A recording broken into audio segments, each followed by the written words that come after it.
Bem-vindos de volta ao canal Resumo dos Filmes. Hoje eu vou contar a história do filme de suspense, biografia e drama chamado O Jogo da Imitação. Alerta de spoilers a seguir. Em 1951, em Manchester, na Inglaterra, a inteligência secreta britânica recebe a informação que a casa de Alan foi roubada. A polícia procura Alan para perguntar sobre o assalto, mas ele os manda embora arrogantemente, dizendo que eles não encontrariam o assaltante, mesmo que ele cuspisse na cara deles. Eles pensam que ele é um indivíduo irritante que se recusa a cooperar, o que levanta a suspeita de que ele tem algo a esconder. Em setembro de 1939, a guerra foi declarada, e em Londres, 800 mil crianças foram tiradas das suas casas e realocadas para outras cidades. Enquanto isso, Alan Turing, nessa época com 27 anos, chega à sede da inteligência secreta, disfarçado de fabricante de rádios, mas ele fica mal-humorado quando o comandante Denniston chega.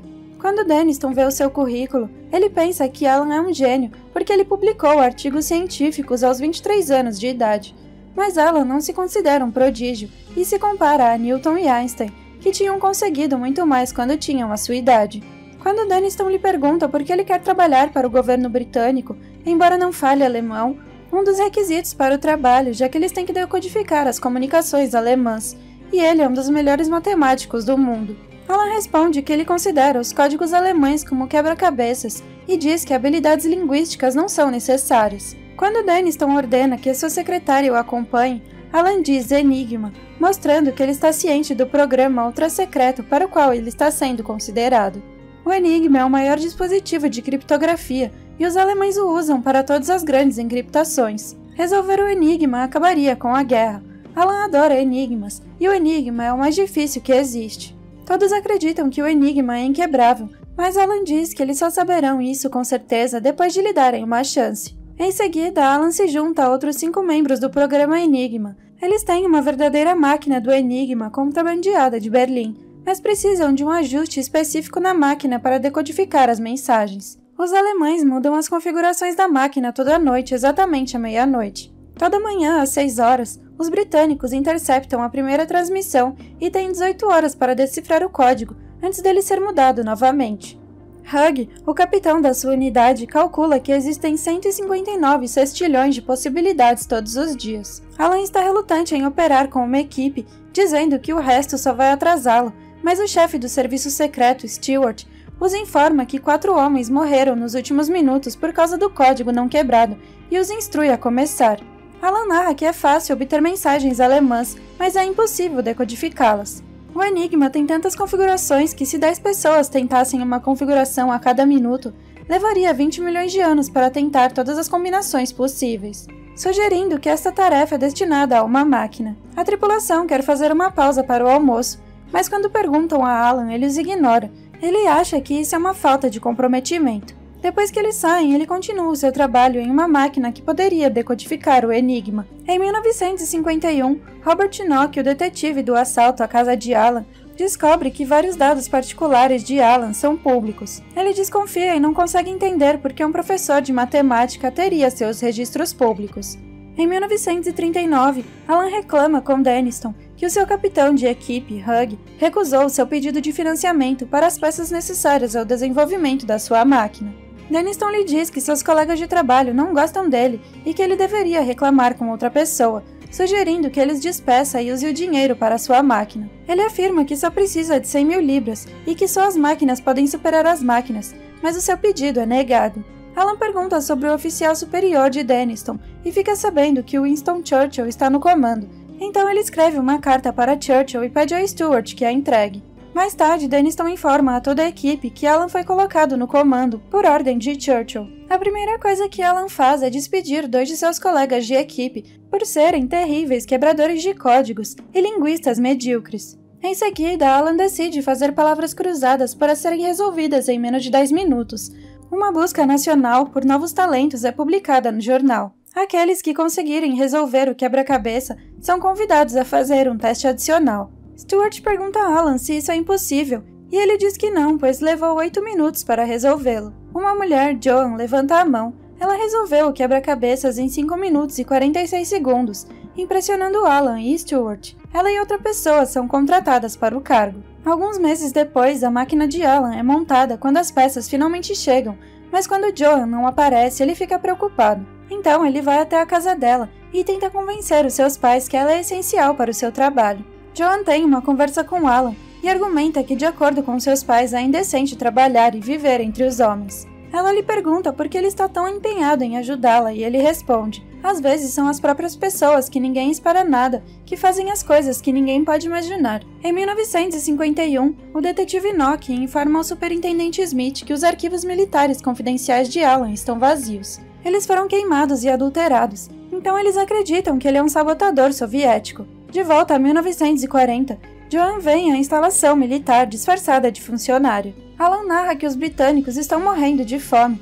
Todas as semanas, os americanos enviavam 100 mil toneladas de comida, mas os alemães jogavam tudo no fundo do oceano. Todas as noites à meia-noite, um sino toca, sinalizando que os esforços do dia anterior foram em vão.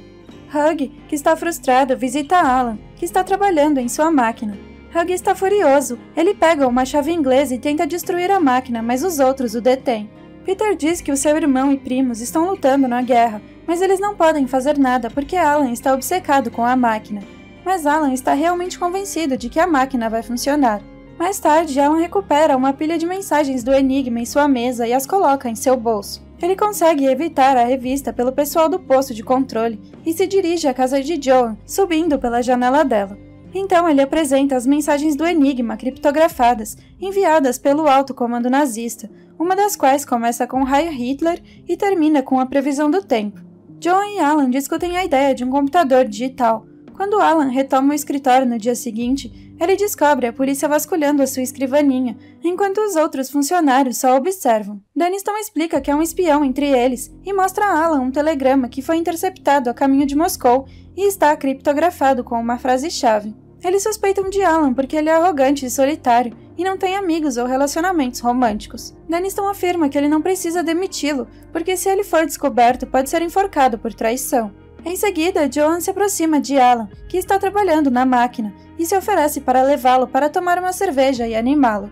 No bar, ela afirma que não importa o quão brilhante ele seja, Enigma é mais esperto e Alan precisa de toda a assistência possível, mas a sua equipe não o ajudará se não gostarem dele. Então ele leva maçãs para todos no dia seguinte, como Joan sugeriu, e depois tenta contar uma piada. Quando eles ligam a máquina, ela é o primeiro computador digital do mundo e funciona. Dias depois, surge um conflito quando a máquina não produz resultados, segundo o escritório de Denniston. Alan fica surpreso ao ver Denniston e tenta mantê-lo de fora, barricando a porta. Ainda assim, eles abrem a porta e desligam a máquina. Denniston o informa que sua máquina está inoperante porque o Enigma não foi quebrado.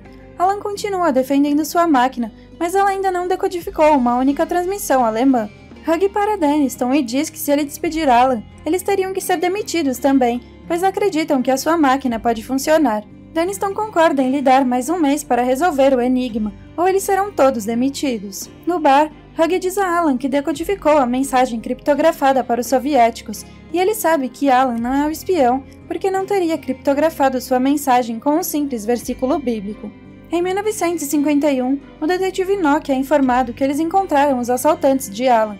Um dos homens que assaltaram sua casa é homossexual, assim como Alan, e ele não é um espião soviético. Nock não pode acreditar, pois naquela época ainda era proibido ser homossexual. Em 1941, Joan volta para casa e encontra Alan tentando resolver equações matemáticas para que sua máquina possa passar por mais configurações, no próximo bloco de 18 horas. Ela para Alan para informá-lo que ela deve voltar para casa, já que seus pais estão insatisfeitos com o fato dela ter 25 anos de idade e ainda ser solteira. Ele demonstra suas emoções e admite que gosta de falar com ela, a aconselhando a casar, mas ela pensa que ele está se referindo a Hugh ou Peter, enquanto ele se refere a si mesmo. Ele a pede em casamento com um anel feito de um pedaço de fio elétrico, e no bar acontece a celebração do noivado deles. Enquanto Joan dança com Hugh, John conversa com Alan, que admite ser gay. John simpatiza com Alan e admite que já sabia disso há algum tempo, aconselhando-o a manter segredo, pois a homossexualidade é ilegal e Denniston está procurando qualquer motivo para prendê-lo. No pub, Alan repara em Hugh, flertando com a colega de trabalho de Joan, e tem uma percepção sobre as mensagens codificadas, então ele corre para o escritório passando pelos guardas. Alan derrama as mensagens previamente decodificadas. Ele aponta que a máquina não tem que procurar todas as opções, mas que o computador pode procurar as palavras que eles sabem que estarão na mensagem. Para decifrar o código, eles podem fazer a máquina procurar as frases previsão, tempo, raio e Hitler. Depois testam a mensagem enviada às 6 da manhã. O computador para completamente, então eles pegam as letras geradas e retornam à máquina Enigma, onde digitam os mesmos caracteres novamente. Eles decodificam a mensagem e decifraram o enigma. Eles decodificaram os sinais e agora são capazes de criar um mapa mostrando todos os seus navios. John comenta que existem apenas 5 pessoas no mundo que sabem onde cada navio está no Atlântico, e todos eles estão presentes nesta sala. John aponta que os navios estão prestes a atacar um comboio de passageiros britânicos. Hug tenta contatar Denniston para avisá-lo, mas Alan o interrompe. Ele aponta que eles devem deixá-los afundar, ou os alemães saberão que eles quebraram o enigma. Os alemães cessarão imediatamente o contato via rádio e revisarão o projeto do enigma. Para manter isso em segredo e ganhar a guerra, eles devem sacrificar a vida de centenas de pessoas inocentes. Quando Peter percebe que o seu irmão está em um dos navios, ele pede que apenas este navio seja reportado a Denniston, mas Alan simplesmente pede desculpas e todos concordam com ele. Dias depois, Alan e Joan viajam de trem para Londres. Em um café, eles encontram Stuart e revelam que decodificaram o enigma, mas precisam da ajuda de Stuart para decidir quanta informação usar e quais ataques abortar. Enquanto eles continuam seu trabalho, Peter fica zangado com Alan e entra em choque com ele. Alan então nota uma Bíblia e se lembra das palavras de Hug sobre um espião soviético usando um versículo bíblico. John é o espião, mas Alan não pode entregá-lo a Denniston, porque assim John diria a todos que ele é homossexual. Algum tempo depois, ele vai se encontrar com John, mas o seu apartamento está destruído e Stuart informa que ela está na prisão militar.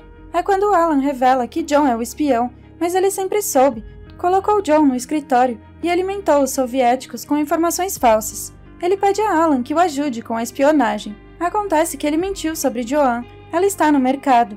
Alan se encontra com ela e pede que ela termine com ele por causa da sua sexualidade, mas ela ainda quer estar com ele, argumentando que eles se amam à sua maneira. Para salvá-la de Stuart, ele mente sobre não poder cuidar dela, e isso a machuca muito. Em 1951, Alan diz ao detetive Nock que contou a sua história e agora deve jogar o jogo da imitação para descobrir se ele é uma máquina ou um ser humano.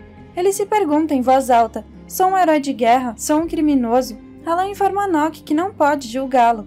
Alan o informa que não o ajuda porque não pode julgar a si mesmo, pois tem síndrome de Asperger. Em 1953, Joan faz uma visita a Alan, que está mais velho e vive sozinho.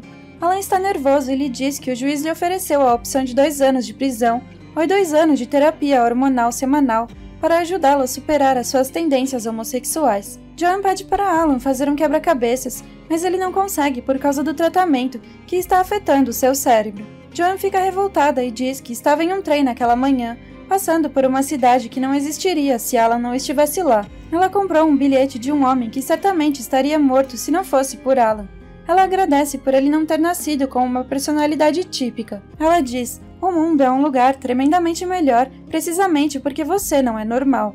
Mais tarde, Alan está sozinho em sua casa. Ele olha com tristeza para o seu supercomputador e seu companheiro de vida antes de apagar as luzes. De volta à guerra, eles estão destruindo todas as evidências do enigma. Alan tirou a sua vida em 1954, após um ano de terapia hormonal mandada pelo governo. Em 2013, a Rainha Elizabeth concedeu a Alan Turing um perdão póstumo real em reconhecimento aos seus esforços em tempos de guerra. Segundo historiadores, a solução do enigma cortou a guerra em mais de 2 anos, salvando mais de 14 milhões de vidas. A invenção de Alan Turing desencadeou décadas de pesquisa sobre as máquinas Turing e ajudou na criação dos computadores que são conhecidos atualmente. Obrigada por assistir. Não se esqueça de se inscrever e deixar o seu like.